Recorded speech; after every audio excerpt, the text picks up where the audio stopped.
Kamishibai je ena najbolj prepoznavnih umetniških praks na Pedagoški fakulteti Univerze na Primorskem.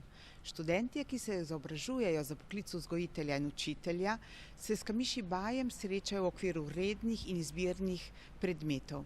Navdušuje jih Jelena Siter Cvetko, ena strastnih kamišibajkarjev, ki je skupaj z Igorjem Cvetkom Kamishibai, to prakso gledališča, prinesla približno okrog leta 2013 iz Daljnega vzhoda v Slovenijo. Že v naslednjem letu smo na naši univerzi zelo ponosni, ker smo imeli prvo Kamishibai prireditev.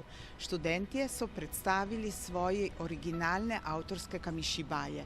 Do danes so te prireditve prerasle okvirje študijskih procesov in imamo že festivale Kamishibaja.